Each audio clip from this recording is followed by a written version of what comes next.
And I did pin a couple of guys that didn't look right. So I took a street and I started to move around the other corner. Boom. Car bomb.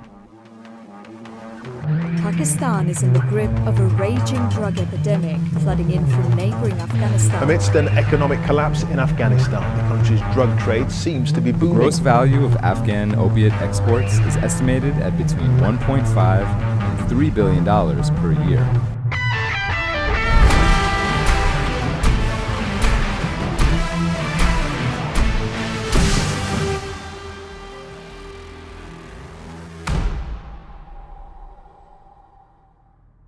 Welcome to Heroes Behind Headlines. I'm your host, Ralph Pizzullo. Today's guest is my good friend and undercover investigator for the world's top intelligence services, Omar Kahn. Today he's going to talk about how he infiltrated the worldwide smuggling operation of the world's most notorious warlord, Ayub Afridi, in the forbidden tribal areas of Pakistan. This is the same tribal areas where Osama bin Laden and many of his Al-Qaeda cohorts hid after escaping from Afghanistan in late 2001. Omar was working for a private international security company that had been hired by foreign intelligence services, including the CIA. They were desperately trying to crack the multi-billion-dollar smuggling operation run by warlord Ayub Afridi, which was helping to fund terrorist organizations including Al-Qaeda, Hamas, and Hezbollah. Again, Omar went in on his own, armed with a false identity and the skill set of an experienced international operative. Omar is today's hero behind the headlines.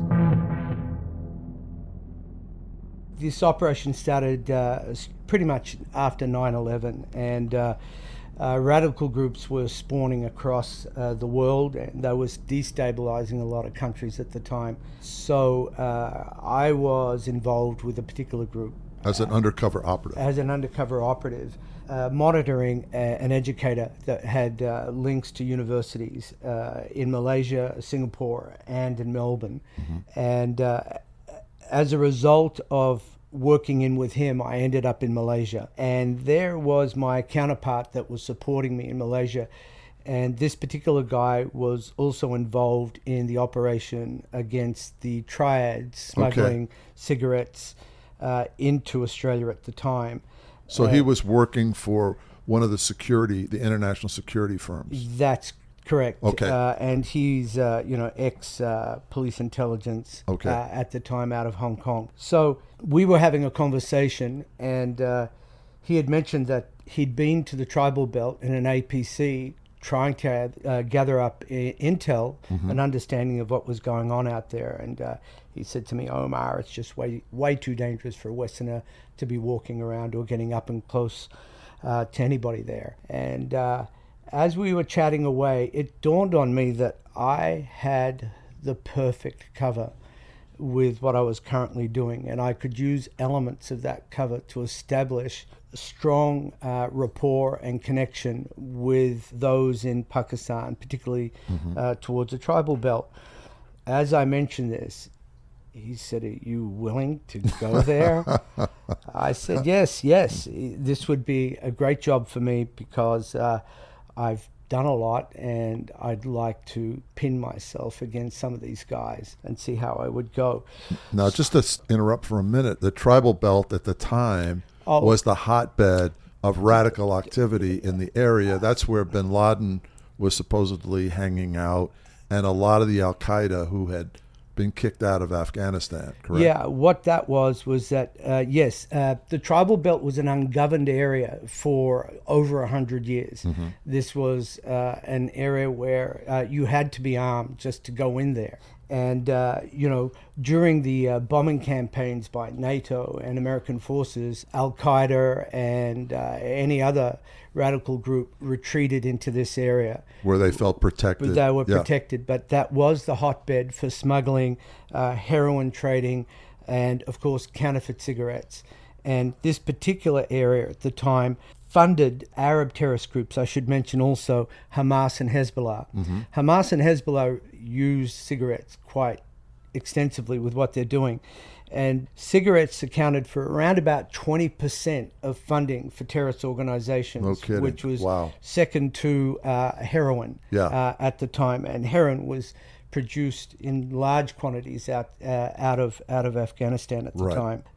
Believe it or not, an astounding figure of 15 billion cigarettes were being pumped out of that region. Wow. Yeah, at 15 billion 15 a year. billion, and this Wow. This is clarified and reported Yeah. At the time. I believe it was more when I saw the extent of it. And there was a Pashtun warlord who really controlled that area, correct? Yeah, he was, how do I say, the Pablo Escobar of Pakistan. He was a drug kingpin of the 1980s. And look, he actually started in the 1960s. Mm-hmm. This is when he began. Wow. And what's his name? Ayub Afridi. And he began in the 1960s smuggling gold and heroin and drugs across into Central Asia and the Arab states. He had a very good understanding of how this worked. He also developed a lot of the networks. In fact, he was also very good friends with one of the former general presidents of Pakistan, General Zia-ul-Haq. So he was very embedded within the government, but also he was regarded as an angel to all the locals. He would build roads, mosques, give money to the widows. Mm-hmm. So he really was a Pablo Escobar type character. Very much so, very much so. And to the point where, I mean, he shipped, 57 tons of hashish to the Netherlands. If I've got it right, it was about 6 tons of hashish to California. And he was arrested for a shipment of 6.5 tons of hashish out of Belgium. But he was arrested. Bush at the time just wanted to get this guy, and they eventually did. And what happened was, when 9/11 hit, he was suddenly released. Ayub Afridi was a Pakistani warlord and smuggler who had been arrested by the United States in the mid-1990s. After the 9/11 terror attacks, he was released by the CIA and the Bush administration, who expected that he would help them in their war against Al-Qaeda and the growing Sunni Islamic terrorism threat. Instead, being a loyal Pashtun, Afridi thanked the Bush administration for arranging his release from prison and went back to work, expanding the smuggling business and influence throughout the tribal areas of Pakistan. In late 2004, the president of Pakistan was General Pervez Musharraf, who 3 years earlier had received $3 billion in U.S. military aid to capture Osama bin Laden, who was trapped in the Tora Bora mountain region of Afghanistan, which borders Pakistan. What General Musharraf didn't make clear to U.S. officials is that he had no real control over the western tribal areas, but Ayub Afridi did. So Osama bin Laden was allowed to escape into the tribal areas, and Ayub Afridi helped fund bin Laden's organization through his sale of counterfeit cigarettes, heroin, and other smuggled goods. My counterpart at the time agreed with me. He said, wow, if you're willing to do this, we're willing to back you. And I said, well, it'll take a little while. But I figured that considering I was moving around these mosques and I was moving amongst, Middle Eastern and Southeast Asian Muslims, I would be able to find a connection. I'm assuming that when you move through these mosques and work with these groups, you assumed a different identity. Yes. So my cover story at the time was that I was born, raised in Australia. I had lost my roots and my father had passed. I'd married an Australian woman. I had 2 kids and I realized that this was a huge mistake. I should have married someone of my own culture, and I wanted to get back to my roots. I wanted to get to Pakistan and Afghanistan. I wanted to create business. I wanted to take my kids there. So you had a new name. You looked different. I had a new name. I had a whole profile around it. I had Photoshop photographs of me and children and all of those things to substantiate it. As Omar explains, an airtight cover is vital to any successful undercover operation. it can literally mean the difference between life and death. A good cover sticks as close as possible to the undercover's actual identity. Omar was born in Melbourne, Australia, to an Afghan father and Indian mother. His father's family were Pashtun in background and hailed from the tribal areas of Pakistan and eastern Afghanistan, where Ayub Afridi had his headquarters. For this op, Omar chose to use a persona that he had developed years earlier to get close to a professor named Zulfikar Sharif, who had organized a radical Islamic cell that was trying to overthrow the government of Singapore. So that was my cover story at the time. So you had a beard, dressed a certain way, you prayed at the mosque. Yes, yeah. and I prayed at the mosque, but I would go with this particular guy that I was monitoring at the time. And of course, I was new to it. Yeah. So I was this great opportunity to groom and build in the same ideology that. So you weren't pretending that you were an expert Muslim, so to speak. No, you were saying, I lost my way. Help me get back. So it's kind of the perfect cover. Absolutely, right. And I wanted to learn the language. In fact, what I did do is I ended up learning Bahasa, which is Malaysian Singapore. So I picked that up rather quickly, and the people that I was monitoring at the time were very impressed, and they could see that I was wanting to move forward. So when I started to mention that I wanted to create business out of Pakistan based on cigarettes, because I've already had so much experience with it, after a couple of months of quietly mentioning this, one particular man then said to me, "I have someone for you. He's a manager of a very large cigarette manufacturing facility in Pakistan. Here is his email." And so I emailed the guy. His name was Hamid. We emailed back and forth. He asked all the questions, and I provided him with all of that. I also said I attend this mosque and I attend that mosque, and I'm in Malaysia with this, and my brother Zulfikar, and I would send a photo of me and Zulfikar together, and of course he's Googling, and Zulfikar was already, you could find him, and there was already references. So you're emailing with this. So I'm emailing Hamid, and he's able to check. I made sure that he could check all of this stuff out. So after a couple of months of doing this, he invited me to come to Karachi, and from there he says you'll meet somebody there and you'll be given some instructions on to where to go next. And so your intention, what you were telling him, is that I want to get in the trade of in the two business. Things.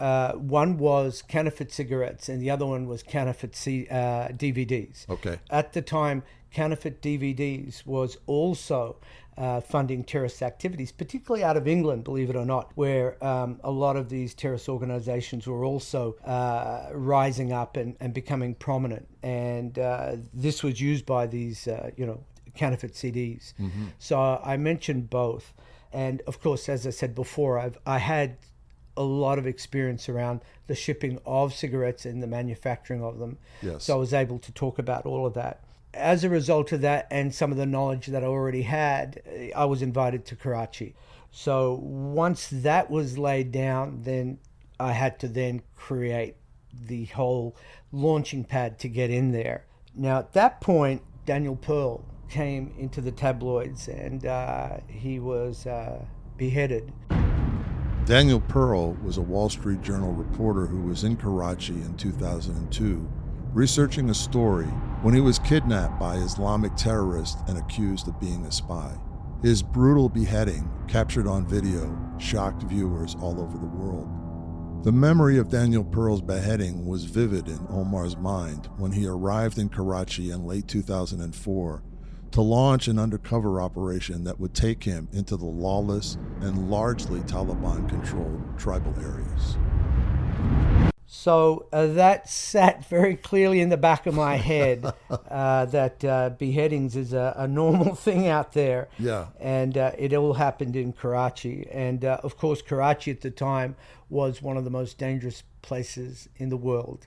Daily bombings there. And Karachi is also a port, and a lot of criminal activity comes out of there also. And also a lot of infighting between the Afghan refugees and the Sindhis and a couple of other races that are indigenous to Karachi. And so there was this warring going on between all of them at the moment. So it was an insane place to go to. However, that's where I was meant to go, and I was good to go on that. And so the intention was that you're a new businessman, and you want to get into this business of selling counterfeit cigarettes and CDs, correct? No, it didn't. It wasn't exactly that. Okay. The word counterfeit cigarettes was never used. Oh, okay. What was used was cheap cigarettes. Ah, okay. Okay. So it was, I want cheap cigarette. I want it at a good price because I want to make a profit. So the word counterfeit is not used. It's the same deal with the DVDs. It was like, I have a big market for DVDs in Australia. But I have connections in Southeast Asia and so on and so forth, right, where I could sell all of And this. you had financing. I had financing, and part of that too was the possibility of me buying a container load, which would have been close to $1.5 million at the time. Wow. And how do we do that if push comes to shove? So the group that I was with said, no problem. We'll send the money, but we can pull it out. Ah, okay. Right? So we'll wire it. Yeah. We'll wire it. It looks like there's that amount of money, but there actually isn't. So they were using hackers, all of those people too. So I had that backing behind me also. Okay. The other part too is that I had to make sure that, getting across to Karachi, that I had the right misinformation in my bag, to substantiate my credibility also. Like what kind of misinformation would you have with you? I had photocopies of my passport, but it was all doctored. And I also had lots of photographs of family members that were all photoshopped. And me in the Islamic gear, and photos of me and Zulfikar together also. So stuff that would substantiate. I also brought along a prayer mat and a Quran also, just in case. I also made sure that I had the right addresses too. So IDs and things like that. So all of this stuff could be pulled out, checked on the internet, checked with certain people. Right. And I felt that I would be safe if I had all of that. So I've always used misinformation. It's such a powerful tool when you're doing this work. Props and perception. This is what this is all about. And of course, you've also got to go into character too. Right, You've got to speak it and feel it and believe it. So I did also request that I have no surveillance team or support team with me, because I was absolutely paranoid that somebody would screw it up and I'd be losing my head. So if I was going to lose my head, it was going to be of my own hands. So I requested that also. And I even went to the extent of asking the hotel to send a driver, but in an average local car. And I want the driver to dress local. And when he does have my name up, I want a fake name. And so all of those things were in place before I arrived. So I arrived in Karachi. Had you been to Karachi before? I have not been in that region ever. Wow. So this was all new to me. I mean, I'd lived throughout Southeast Asia, and I knew it well, and I knew Jakarta well. But I wasn't prepared for this. This was a whole nother animal. So as I stepped out of the airport, it was absolute mayhem. Thousands and thousands of people pressing up against wire fencing around the airport, trying to get in or trying to sell. My radar was right up because I realized that I could easily be grabbed because there's just so much happening that I couldn't orientate myself with everything that was going on.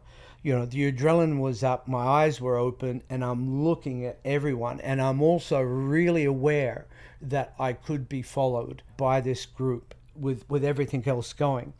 So the driver was really good. He wore a bright shirt and he held that sign way above his head and he was moving it back and forth. So I saw him and we then proceeded to the car. Look, I even got to the extent of checking the boot of the car. I said, could you open the boot? I had only a backpack, just a couple of shirts, a pair of pants, and that was it. And so I wanted to look in the boot and then look in the back seat, and I actually checked under the seat for any guns or weapons before I moved forward. So we proceeded. We left the airport.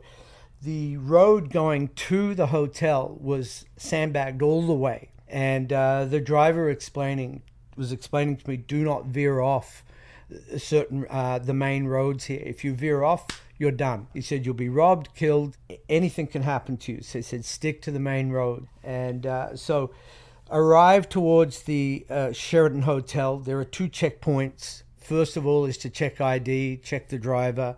The next point was to a bomb check, and a very thorough one. I mean, not just under the car. They popped open the boot, the hood, checked inside the glove box, everything, checked the driver, checked me, and then we proceeded to the Sheraton Hotel. Arrive at the Sheraton Hotel was like arriving at airport security. Once again, everything off, x-rayed through, and finally I was able to get into the hotel. When I got in, the first thing I actually wanted to do was acclimate myself to the environment and learn to move with the environment, to blend in with the environment, and to understand the people, feel it, and also work out facial expressions and how they react to you. So I would be comfortable with all of this. I also was comfortable in the fact that I looked like them, right? And I blended in. And once again, I did not wear anything that stood out. So as I left, hotel staff begged me not to go. They said it's way too dangerous Don't go out there. outside. But what I found was I needed to fit in and feel this. If that wasn't going to happen then, I don't know when I could do this, and I could screw it up. So I went out and I walked around. The tension in the air felt like something was about to happen at any moment. Wow. There were all the major corporations out there, banks and institutions, hospitals, had huge, 15-foot fences with armed guards everywhere. I felt like a million eyes were looking at me at the same time. Were there many people out on the street? Oh, enormous amount. Yeah. And but everybody, it was poverty-stricken, and of course people are under stress because of the bombing that were going on. So I moved about, looked around, and welcome to Karachi. I there was 2 guys I pinned, and of course, my intuitive ability kicked in there, and I did feel something was going to kick in, and I did pin a couple of guys that didn't look right because I was looking for it, and I went, these guys aren't right. And as I looked at them, they looked at me, and I went, okay, let's see what happens here. So I took a street and I started to move around the other corner. I would say I walked another 10, 12 minutes. Boom, car bomb went off. It rang through my ears, and I kept moving forward. Right. How far away from you? All I can say is that I walked about 10 to 15 minutes, and then it went off. Wow. So I'm not sure, because I was going in and out of streets to get that. But I got back to the hotel, and I said, this is what happened. And they said, there's something like 600 bombs per day across Pakistan that was happening. It was insane at the time. And so I got back in, and then that evening, one of these people finally met me in the hotel, and we chatted, and he said, look, you go to Lahore to Continental Gulberg Hotel. That's what it was, if I remember right, in Lahore. So, okay. So who's telling you to go there? So this is the people with the cigarettes. These are Hamid's people, Oh, Hamid's people. Hamid's people. Okay. Because he told me to go there. Okay. And I met this guy, and he gave me the information. Now, he was very amicable, very nice, very well dressed. And of course, Hamid, I'd also sort of alluded to the fact that he could actually make a lot of money out of this. In terms of Hamid, he had a huge interest in this, which was also there to protect me also. So he provided me the name of the hotel, and he in fact told me which airline to catch, the best airline. He was very accommodating. So that happened, and then that evening I had an operative fly in from Abu Dhabi. I was there to brief him and let him know what was going on and where I was headed to. So this guy rolls up. Now he is working for the company that you're working for. Yeah, International Security Company at the time. And what's his background? He was Special Forces, fought in Afghanistan, very passionate about what was going on there. And he did want to, do his best to curb this terrorism and this radicalism that was going on. So he was driven by all of this to the point, it's so funny, he arrived in Arab garb, a whole kaftan, right, with the hat on. He had a Cockney accent. He was British. I said, are you on the job? Are you in character? He says, no. I said, well, what's going on here, buddy? He says, I've adopted the culture. I live in Abu Dhabi. I'm married to an Arab girl. Wow. I went, seriously? He said, yeah. He said, I just fell into this. But at the same time, he also said that I want to curb all of this with what was going on. So that was, it was just threw me jarring. Off. This guy. I would imagine. Yeah. So he sewed in a tracking device into the backpack that I had at the time. And he said, you can switch that on when needed. And you make the phone call and we'll work it out. So he provided me with a number also. The next day, I then met with an official out of the American Embassy who came and provided me with contact numbers. And he said that, look, here are the numbers. If you've got any problems, give me a call. So that was my point of contact and my support system at the time. So now it was just me after that. So I left. And of course, they wouldn't be able to get to you that quickly, but... Yeah. Yeah. So I flew to Lahore. Omar was glad to be out of Karachi, Pakistan's main port city on the southeastern coast. When he was there in late 2004, it was a very dangerous place to be.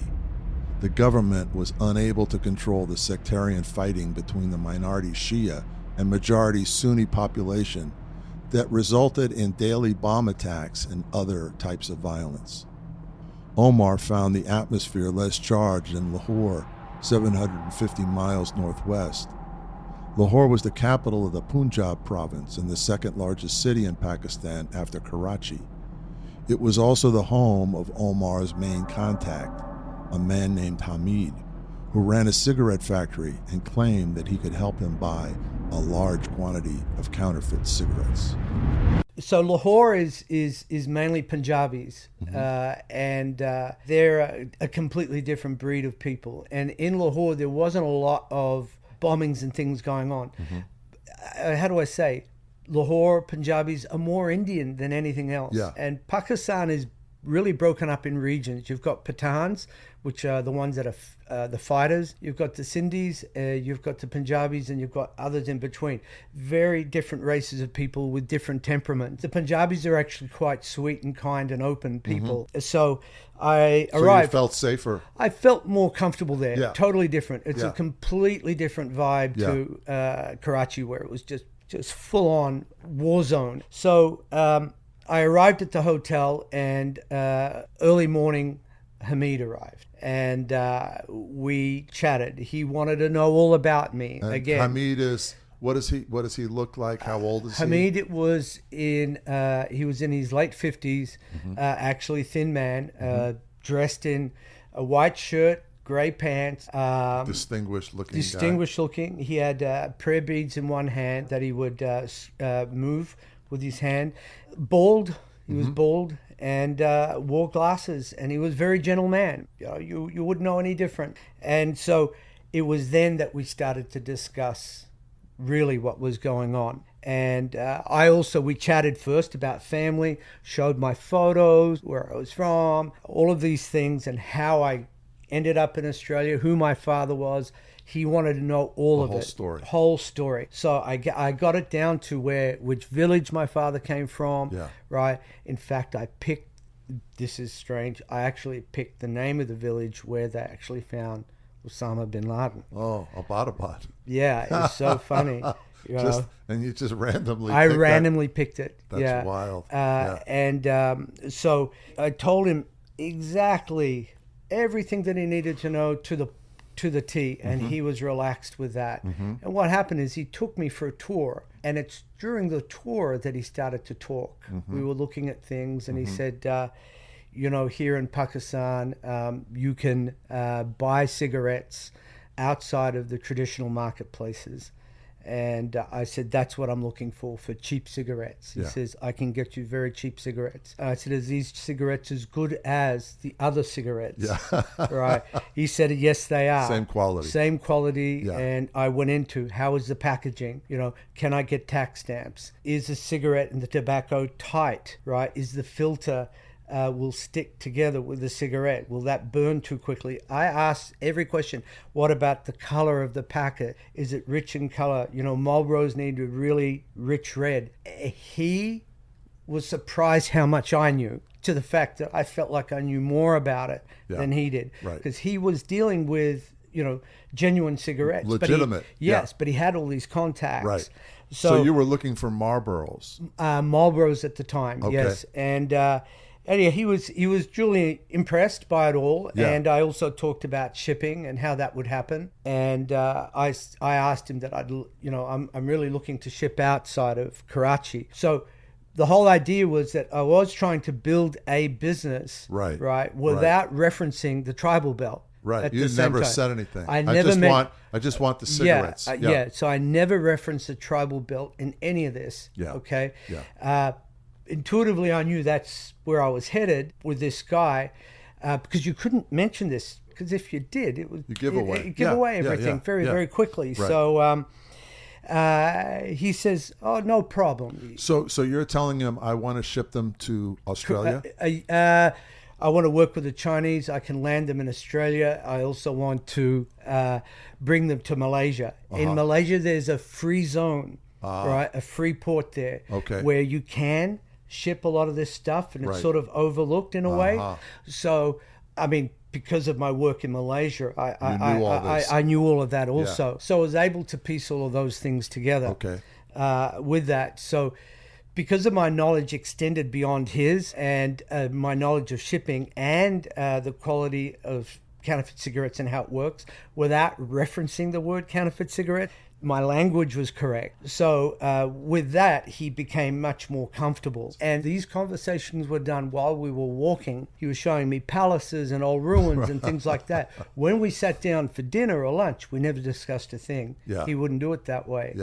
So so that was fine. And he then said to me, he said, Omar, another name. Omar, he said, look, I'm going to put you on a bus, and you're going to be going up to the northwest frontier of Pakistan, up to Peshawar, which is moving towards the Khyber Pass. The Khyber Pass has played a pivotal role throughout history. Geologically, it's an arid gorge through the Spingar Mountains on the border of Pakistan and Afghanistan. Through it have passed invading Persians, Greeks, Mongols, Afghans, and the British. Alexander the Great and his army used this pass during the 3rd century BC. The British Army fought many battles around the Khyber in 1839 during the First Anglo-Afghan War. Resisting them were the Pashtun Afridi people, who happened to be Omar's ancestors, and who controlled the area for centuries and still do. Today, it's used to smuggle billions of dollars worth of drugs and other goods to markets east and west.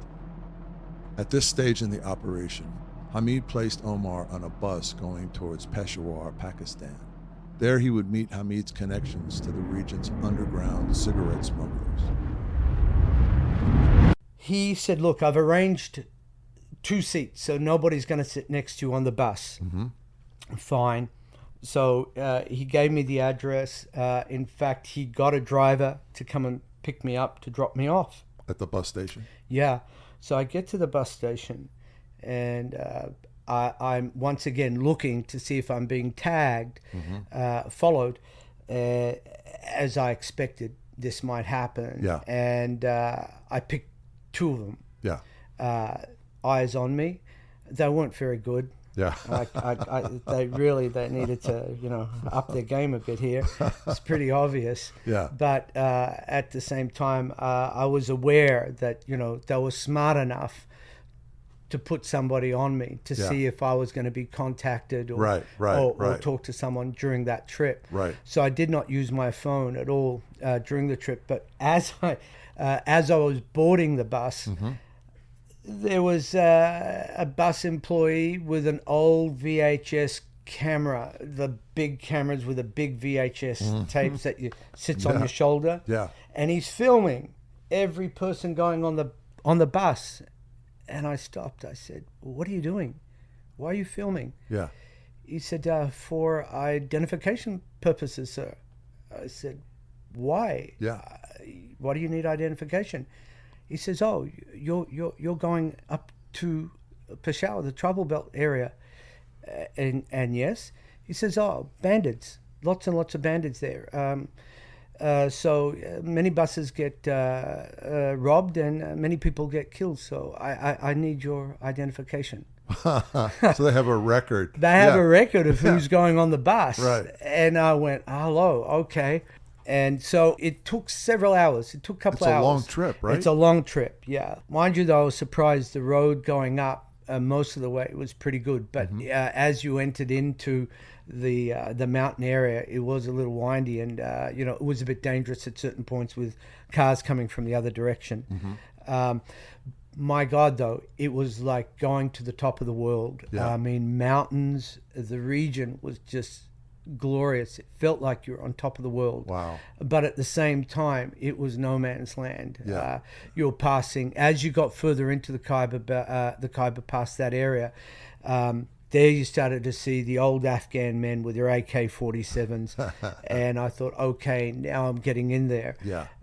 These guys are in the back there with their eyes in the back of my neck. But I could look through the reflection of the mirrors and things like that to constantly see where they were. But when we did stop for a break, it's so funny. One moved off, but the other one moved close to me, right?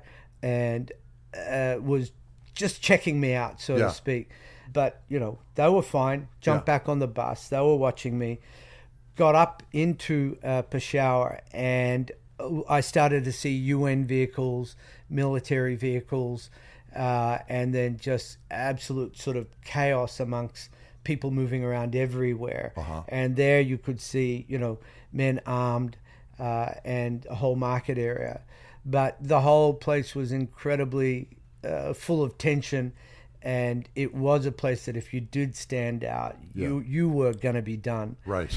Absolutely, you're going to be done. There was no doubt about it. And I understood then that this wasn't a place for Westerners. In fact, Obama, a year before, later on, had said that area was the most dangerous area for any American to be in. Till this day, it's still. So they're watching everybody who comes in. I mean, this is an ungoverned area. It's totally tribal. There are signs that says if you are not armed, you're not allowed past here. Wow. For you, so that's the big signs, for that. So these guys were pretty good because these two tagged me all the way, and I got to the Pearl Continental Hotel in Peshawar, and I booked in, and then these guys I could see then cut loose. I did notice a couple of large Afghan men in the hotel waiting, but I didn't take too much notice of it. This is a nice hotel? It was pretty good. It was up to standard. So as I got to my room and I took off my backpack, didn't even get a chance to just put it on the bed. Bang, bang, bang on the door. These Afghan guys downstairs followed me up. These guys, there were three of them. They were well over 6 foot. Wow. All of them. And these three guys barrel in, and they look down at me and says, "So you want to buy cigarettes?" In English? Yeah. Wow. And I went, yes, sir, I want to buy cigarettes. Yeah. Now, what that was is that Hamid had already briefed these people. They'd already had known me for a while. They had done all the due diligence to get to that point where they said that question. I knew that they already knew everything about me. Yeah. And this was now a formality. I had jumped through all the steps of that too. And, of course, the two that were tagging me reported back that he didn't even use his phone. Right, he's okay. From leaving the hotel, on the bus, traveling all the way up, I did not use my phone. I did not contact anybody. Yeah. So that fortified everything for me with these guys. And I said, yes, I do. I said, come on. It was like that. I didn't have time to breathe. Yeah. And the next thing you know, I'm in a car. And I traveled about 25 miles east at that point. And I had no idea where I was going. I told them, I said, I want Marlboros and Marlboro Reds. And they said, yes, we can do it. I also said that I also may want 555s, right, which is big in China and Vietnam and so on. It's a type of cigarette? It's a type of cigarette over there, and easily transported too. Okay. That particular brand. Okay. And not so looked at as the other brand. So I mentioned that too. Because I also mentioned it because to ship that is much easier because I could get that out of China. They would point me out of China. But that wasn't my objective at that point. My objective was to establish and find the smuggling routes and to establish what capacity these people really had in doing what they were doing. And they obviously had like some kind of factory up there or something. This is interesting. So I said, yes, this is what I want to do. They said, all right, let's go. So in a car traveling about 25 miles east and in the mountains. In the mountains, but I was going to a place that was already known by a lot of people. It wasn't a secret place. I thought I was going to a secret place at the time, but it was protected. And I ended up in Dakota, which was the home of Ayub Afridi. Oh, okay. And the Afridi clan. And did you know that he lived there?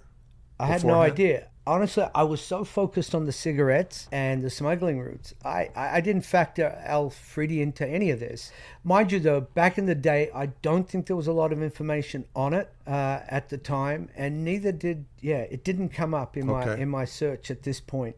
Mind you, though, Afridi was very well known. Sure. And as I said before, he was the Pablo Escobar of Pakistan, and a prolific heroin dealer, and hashish and so on. So they didn't tell me who I was meeting or anything. They said, you need to meet our boss. And actually, the word is Haji. You have to meet Haji. Oh, okay.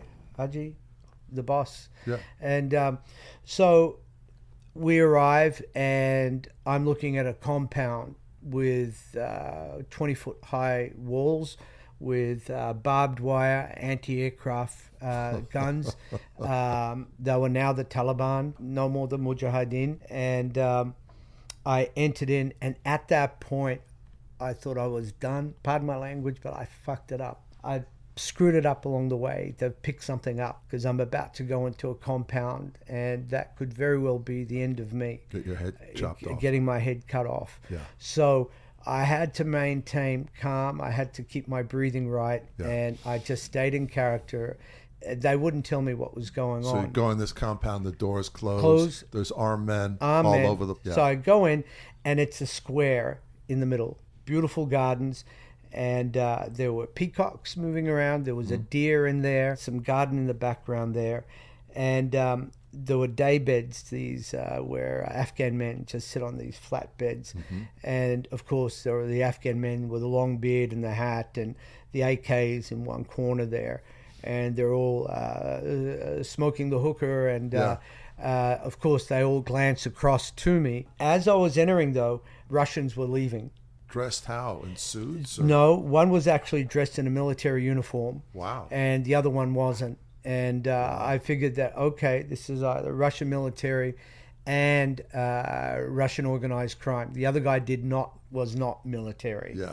And they gave me a look, and my radar for that, I just knew that this was organized crime. Yeah. Which I went, okay, there's business going on here. So as I go in, yes, as I said, there were all these people, and there is an old man sitting, just looking at his phone, and I'm told to wait.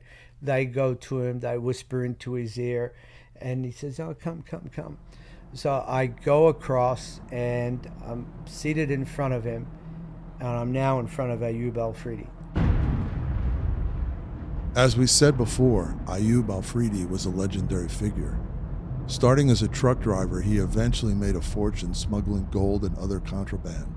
During the Soviet-Afghan War of the 1980s, he played a pivotal role for the CIA, supplying weapons to the Mujahideen rebels fighting in Afghanistan, purchased from the sale of Afghan opium, processed in secret labs he owned in the tribal areas of Pakistan. In 1990, he was wealthy and influential and elected to Pakistan's National Assembly, not unlike how Pablo Escobar gained political office in Colombia.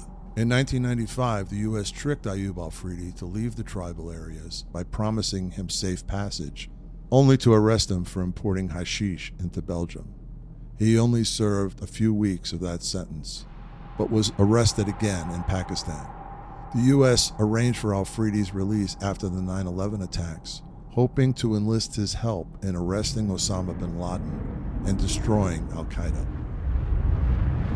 Of course, I knew the right words to say in terms of giving respect. You know, basically I said in English terms, hello, father, uncle, hello, uncle. And I sat down, and I knew that the first thing that was going to come out of my mouth was either going to he was going to decide whether he was going to work with me or not. Yeah. Well, it wasn't him at the end of the day. It was the other guys, but they needed that because they'd already done. Right, they're checking. They're checking. And of course, Afridi looked at me like, he came on his own. No one's with him. He's just a lone guy at the end of the day. So he said, why are you here? I said, I belong here. I said, my roots are here. My soul is here. And with this, he smiled. He said, son, what can I do for you? Wow. Right. And your family had come. Your father's family had come from that area. My great-grandfather, my father, we're from that region. But we were anglicized in the late 1800s. My great-grandfather was with the British Army, and my grandfather was. And we have this long service of military service through India. So we moved out of that area a long time ago. So, our perspective and understanding is completely different to all of this too. But I had to think in those terms with these guys. So with this, he asked me, do you have family? Do you have children? I said, yes, I have children. I said, I'm looking to remarry again. I'm looking for a wife here, and I'm looking to do business here. And he said, okay. I said, I used to do this business. He says, I understand. He said, have some tea. So we had a short conversation about family, about not so much about business, but he just wanted to know where I was from, who my father was, which village he was from, which I picked the village too, by the way, because there's an area, then there's villages. So you had to know. So I told him the village, and I also told him, my heritage. From what we were from past. And I said we were religious people at the time. So I talked about all of that. And because of my flow and because of my detail, and this is really important in that area, is that all the generations that led up to where you are today. And then, of course, you have to talk in terms, my father told me this. And as my father said this, I never listened to my father. I married an Australian when I should have married my own culture, but as a young man, you don't listen. And of course, I was in another country where I couldn't find anyone that could speak Pushtun, right? I said, now I speak Bahasa, but I want to learn Pushtun. So all of those things came into it, and he smiled. Phone call came, he called his people and he said, look after him. This is all in English. He could speak English, So I covered bases in terms of, my Aussie accent and my inability to speak Pushtun. I said to him that I'd been studying Islam in Malaysia, and I was working with, certain people there, and I learned Bahasa. So I left there breathing a little easier, but I didn't feel totally safe either.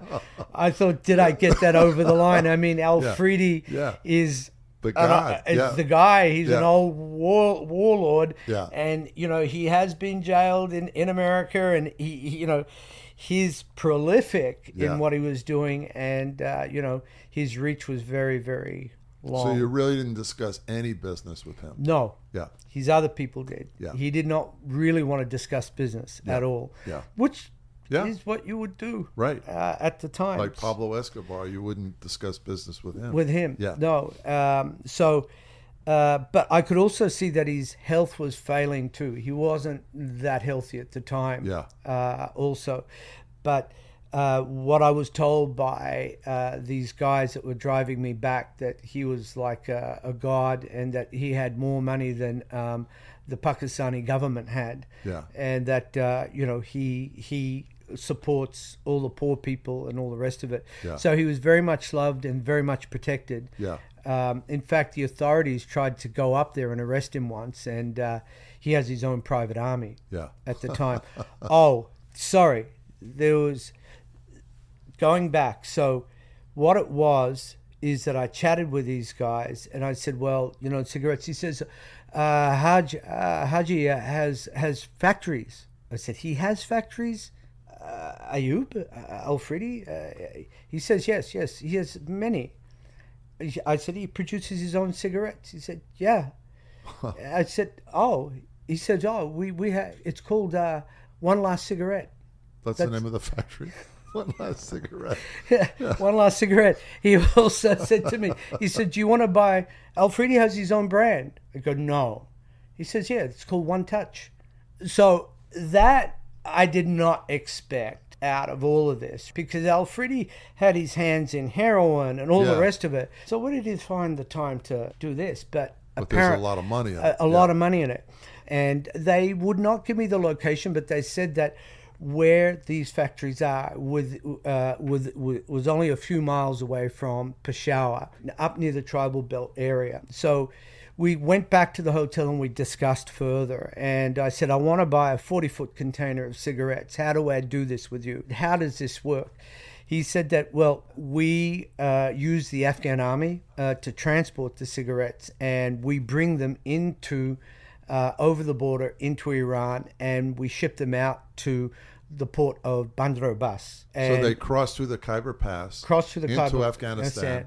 Yeah. The Afghan army protects them. Yes, all the way through. He says, we have many customers doing that. And he said, what happens is we protect people wanting to get things over the border, and we take a 20% tax. So not only are they profiting from cigarettes, they're actually taxing smugglers also. And that included heroin, as I said, but also black market alcohol, electronics, the whole lot.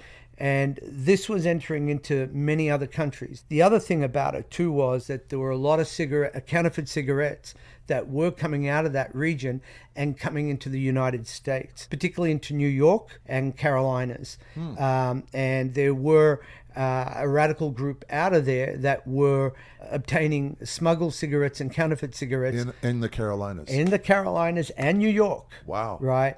And they were distributing it across the country. No kidding. Right. The intel gathering at the time was not just cigarettes, but it was for a lot of different things. Yeah. And of course, at the time, the authorities, there were so many routes that you could use out of China, other parts of the Middle East that you could get into, but of course coming in through Pakistan and out to the ports of Karachi. So at the time, they were trying to gather up as much intel as to where that was going. And of course, Ayub, he played both sides. His compound was huge. Literally, it could house at least 100 people in there. Wow. It was that big. It's where he lived. It's where he grew up from. And very protected. So yes, the cigarettes entering into the United States and supporting and funding these radical groups, it was a huge concern at the time, and they needed to know. So I was able to establish the smuggling route through to Bandra Bus, but I was also able to establish the area where these warehouses were located. I was taken to one, and I was shown a container full of the cigarettes, and I asked to look at the pack, and I opened up the pack, and then I looked at the cigarettes. I emptied, I broke open the cigarettes, I broke the filter to see if it was, well made and it was tight.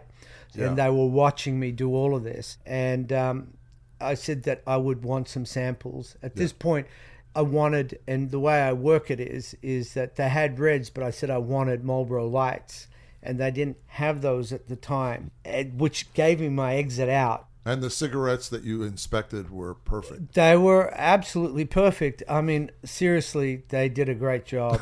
I don't get it. I don't know how they do it, but they do a great job on doing it. What I did ascertain, though, is that they do source people from the industry. They pay them a lot of money to do it. Like consultants. Consultants, yeah. And sometimes the Chinese will work in with them also. Yeah.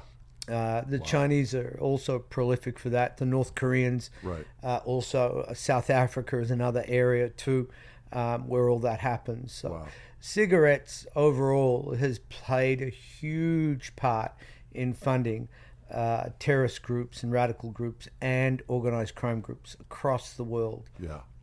And the tribal belt is just the perfect place to do this. Because nobody sees. Nobody sees, and very, as I said, no law out there. And so I could see where the Americans were having huge problems with that at the time. So from what I gathered from the feedback that I got, this was great intel for what they needed to move forward to. I worked with people here in the United States and a group in Russia that were working in with the United States. Okay. So all these countries were basically interested in the intel. Oh, they were all interested in the intel. Of course, all the cigarette manufacturers wanted to know. But I also found, as what these guys told me, he said, oh, by the way, we can also give you other brands that are manufactured from the major manufacturers. He said what they do is that we do a third run. So after they've done the production run, they do one more run, which is they shipped close out. Up the factory, and then they do one more run, and that is then shipped out to what he says. We can do it that way for you too, if you want it more authentic. We can do it that way. So a lot of corruption, a lot of underhand playing going on with government and ministers and military people all across. A lot of corruption. With it too. So after that, they said fine. He said, I also said that I'll be now going back down to Karachi because I want to be looking at DVDs. I want to buy DVDs. And they said, sure, we're going to give you somebody for you to travel with. And I went, damn. What they were doing was they were giving me somebody to monitor me. Omar thought he had succeeded in his mission and gained the trust of Ayub Afridi and his men. But before he could breathe a sigh of relief, or in his case get a good night's sleep, he learned that Afridi had assigned a young man to accompany him back to Karachi, and Omar was expected to foot the bill for this young man's travel and expenses. This put grave doubts in Omar's head. He wondered if Afridi had found a crack in his cover, thus putting his life in extreme peril. You got to remember that when I got there, I didn't get a chance to rest. I went straight there and I came back. And then I was told this. I hadn't slept for forever, and I didn't sleep. I sat in my room with a chair against the doorknob, thinking that they were going to come through with a bag to put over my head and take me out of there, based on what he said, that we're going to bring someone with you. I wasn't allowed to leave freely. That's what that was. So I sat up the whole night. I literally didn't sleep for 40 odd hours. And till the next morning. Did you have any? You had no weapon. I had a knife, and I thought if they were going to kick in this door, I was going to fight. I was going to die here. They weren't going to take my head away. No way. So I stayed awake the whole night, all the way through, and then that morning, totally ruined. This kid, he was mid-20s, arrived and said, okay, let's go. Wow. So you left it with them that I want Marlboro Lights. You don't have them. So I'm going to go back. Yeah. But I have the money when you're ready. Yes. Type of thing. So we discussed price. It was $1 million. Okay. Right. For a container. For a container. And I could have done it. But at the time I thought, no, it'd get more complicated. And if I could exit out by asking for another brand, which I knew they didn't have on hand, that was enough for me to get out. But it was also enough for me to say, I'll come back. When you're ready. When you're ready. Okay. With it too. So that's how you left it with them. That's how I left it. When the kid arrived, I said, let's go. But what I wanted to do was, with him, walk around the market. Because I knew that if he was with me, I would be okay. When he came, I felt better because intuitively I knew that he was there to just help. And of course, I did go out of my hotel room to look around, and I made sure to see if I was tagged or watched at the time. And I never saw any of that happen. Yeah. But I wasn't keen on stepping out with what was going on at that point. I thought, no, remain in the hotel. So when he did arrive, I felt better, and I thought, okay, no, the kid isn't holding it. I'm not being tagged. I looked around the area, no one's around. Let's go. So I got him to take me to some bazaars and Cartoon, if I've got it right, market area.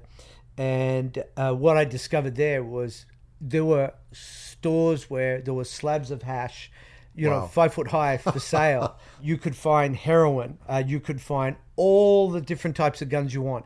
There were Lee Enfield guns from way back, from the 1800s that were being sold. There were archaeological relics from Alexander the Great being sold. Stones, lapis, semi-precious stones. They were all there. And then, of course, your AKs. I could have bought an AK, no problem. But what was also there was all the cigarettes was being sold. Dunhills and Marlboros and Benson and Hedges. Wow. They were all there. Probably all fake. They were all fake, yeah. And with the market people, it was a little easier to talk to them through this kid. So I understood that there was a lot going on here, that more than what most people knew at the time.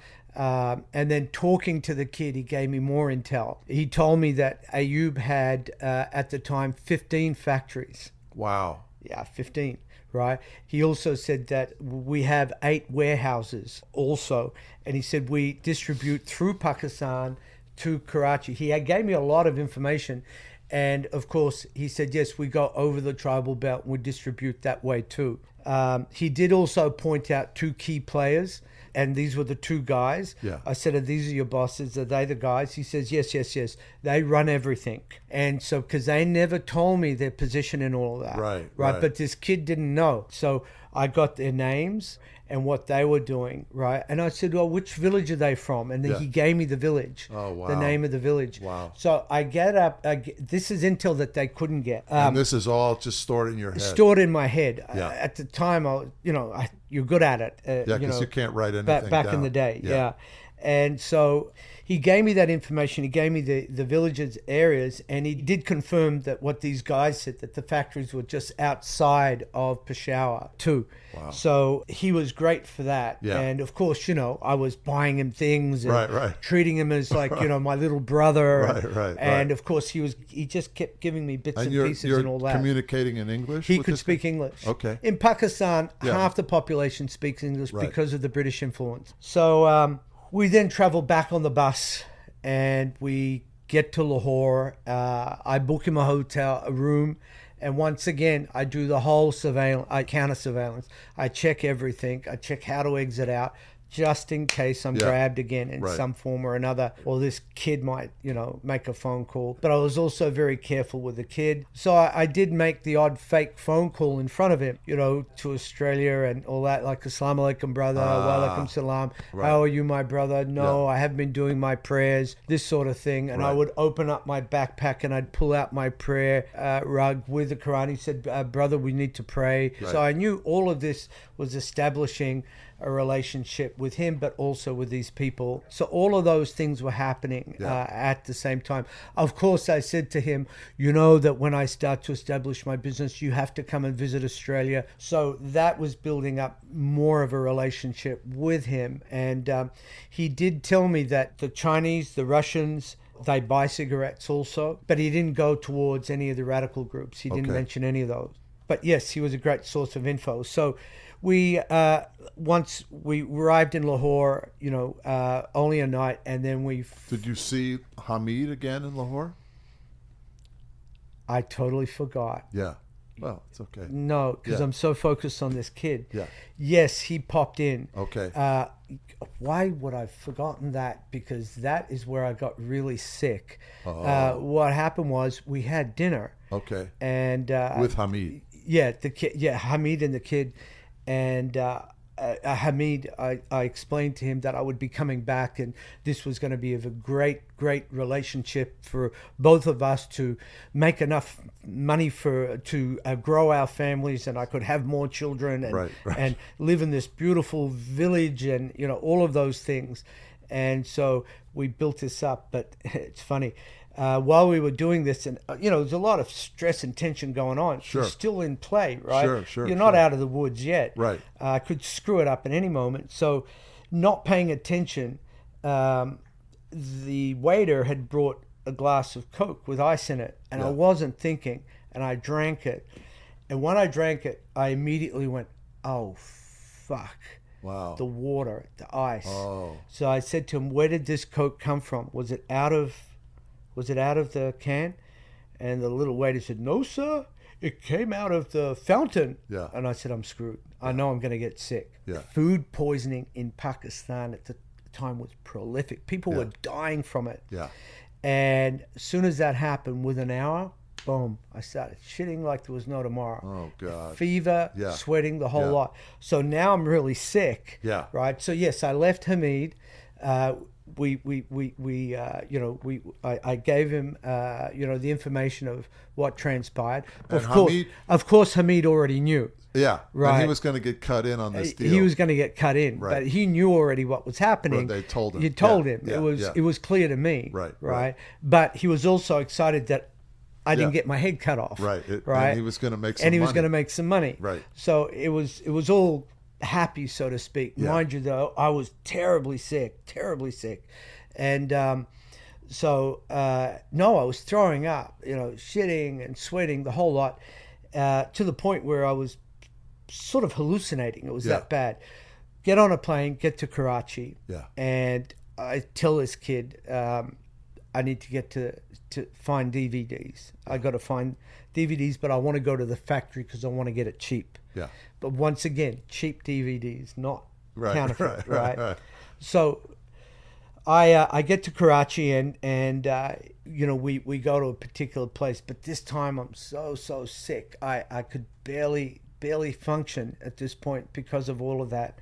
And we get to this one trader.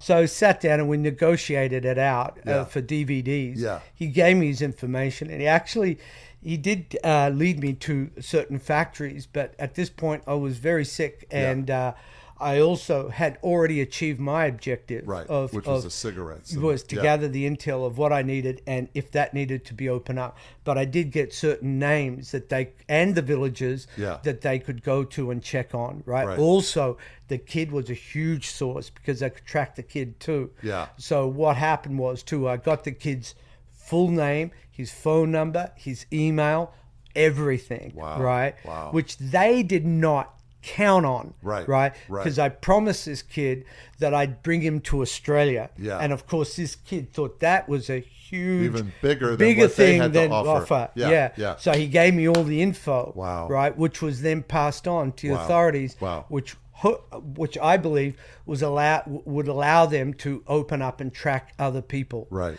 So that was the thing. You see, you couldn't get intel from any other way, right?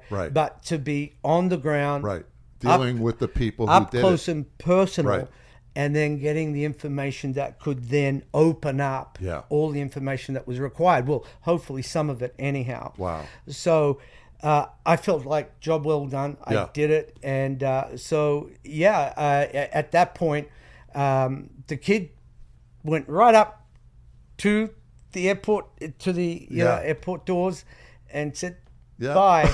I jumped on that plane, sweating and sick still, to the point where we're on the runway. I cramped over and I got up. I had to go to the bathroom, held up the plane, and returned back to Australia. When I got back to Australia, I was debriefed, and I was passed on to the authorities here, a particular agent here, and from what I got, they were hugely appreciative and excited about where they could go with it. So from my end of it, I could breathe easy. Wow. And I got to see a region, an area that many wouldn't see. Yeah. But of course, the big one was sitting face to face with a warlord, and not only that, a prolific warlord. I mean, a very well known one at the time. Wow. And so, in terms of my undercover career, this was a highlight for me, if you want to call it that.